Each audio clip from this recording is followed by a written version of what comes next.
এই বিশ্ববিদ্যালয় থেকে যারা পাশ করে গেছেন এরকম দক্ষ প্রকৌশলী পুরা ইন্ডাস্ট্রি বাংলাদেশের যেখানে ফরেন কারেন্সির 85% আসে সেখানে তারা তাদের অবদান রেখে যাচ্ছেন।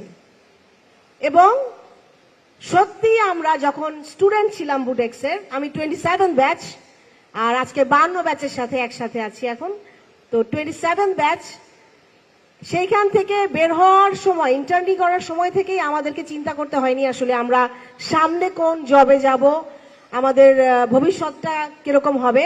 কারণ আমাদের যেই সিনিয়ররা ছিলেন তারা আমাদেরকে সব সময় দিক নির্দেশনা দিয়েছেন। এবং ওই সেক্টরে যখন আমরা কর্মরত ছিলাম, আমি 18 বছর এই সেক্টরে কাজ করেছি বিভিন্ন মাল্টি ন্যাশনালে, তো দেশে বিদেশে যেভাবে কাজ করতে পেরেছি সেটাতে সর্বাত্মক সহযোগিতা ছিল।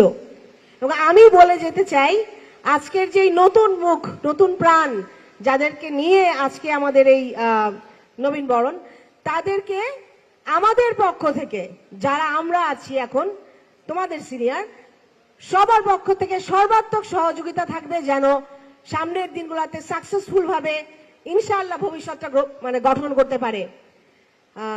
এবং সত্যি আমি জানি না অন্য কোনো সেক্টর থেকে যারা ইভেন বুয়েট থেকে পাশ করেছেন, এনার ভাই বলে গেছেন, তারা কতটুকু পরিমাণ সফলতা অর্জন করতে পেরেছিল।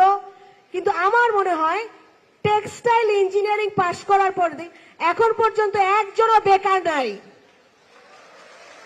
ইনশাআল্লাহ আমরা সেই দিনটাই দেখতে যাচ্ছি। আজকে একটা অনেক স্পেশাল দিন, আজকে 1 জুলাই, আজকে রক্তাক্ত জুলাইয়ের 2য় বছর।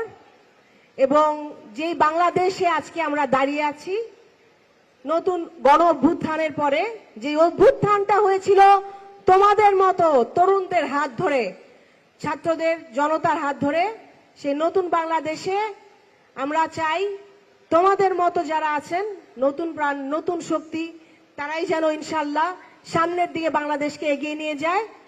এবং আমরা চেষ্টা করব এই বুটেক্সের জন্য, আমাদের মন্ত্রী মহোদয় আমাদের সাথে আছেন, সরকারের কাছে তুলে ধরতে যে বাংলাদেশ টেক্সটাইল ইঞ্জিনিয়ারিং ইউনিভার্সিটির জন্য আরো উত্তরোত্তর এটার বৃদ্ধি করার জন্য আরো কি কি লাগে, একটা রিসার্চ সেন্টার দরকার, যেটা অনেকদিন ধরেই অপেক্ষা করতে হচ্ছে। এই রিসার্চ সেন্টারটা যেন অতি সত্বর করা হয়, কারণ এটা বাংলাদেশের সবচেয়ে বড় হাব এই টেক্সটাইল অ্যান্ড গার্মেন্ট ইন্ডাস্ট্রির জন্য। এবং পরবর্তীতে টেক্সটাইল ইঞ্জিনিয়ারদেরকে যেন ক্যাডার ভিত্তিক একটা ক্যাডারে নেওয়া হয়, সেটার জন্য আমরা আবেদন করব ইনশাল্লাহ। সবার জন্য উত্তরোত্তর সমৃদ্ধি ও শুভকামনা। আর ইনশাল্লাহ এই নতুন বাংলাদেশে আরো একটা দাবি থাকবে, আমরা চাই না ইনশাল্লাহ আমাদের যে ভবিষ্যৎ টেক্সটাইল ইঞ্জিনিয়াররা এর একটা সম্মিলিত পরিবার, দলীয়করণের ঊর্ধ্বে যে আমরা সবাই সবার সাথে ইনশাল্লাহ কাজ করে যাব, বাংলাদেশকে সমৃদ্ধ করব। তোমাদেরকে সাথে নিয়ে এখন তোমাদেরকে সামনে এগিয়ে আসতে হবে ইনশাল্লাহ।